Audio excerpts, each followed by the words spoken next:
નમસ્કાર દર્શક મિત્રો, હું છું રૂપલ વણિચિયા. સંપૂર્ણ ન્યૂઝમાં આપનું સ્વાગત છે. મુખ્ય જિલ્લા આરોગ્ય અધિકારી અને જિલ્લા એપિડેમિક અધિકારી અને તાલુકા આરોગ્ય અધિકારી ડોક્ટર કિરણ ગવાના માર્ગદર્શન હેઠળ 25 એપ્રિલ વિશ્વ મેલેરિયા દિવસ નિમિત્તે રોગોના અસરકારક નિયંત્રણ માટે જનજાગૃતિ કેળવાય અને લોક સમુદાયની સક્રિય ભાગીદારી મળે તે હેતુથી દાંતા તાલુકાના અંબાજી ખાતે વિશ્વ મેલેરિયા દિવસની ઉજવણી નિમિત્તે સબ સેન્ટર અંબાજી 3માં ગામમાંથી લાભાર્થીઓને બોલાવી મેલેરિયા રોગની સંપૂર્ણ જાણકારી આપી હતી.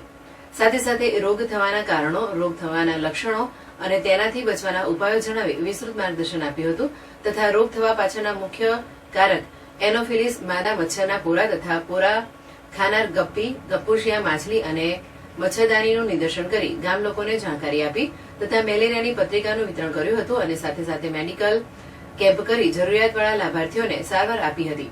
આ કામગીરીમાં મલ્ટીપર્પઝ હેલ્થ સુપરવાઇઝર વિજય ચૌધરી તેમજ દિનેશ ચૌહાણ અને પ્રાથમિક આરોગ્ય કેન્દ્રના તમામ MPHW, FHW, CHOની ટીમે માન્ય મેડિકલ ઓફિસર ડોક્ટર મનદીપ પંડ્યાના માર્ગદર્શન હેઠળ કામગીરી અને કાર્યક્રમનું સફળ આયોજન કર્યું હતું.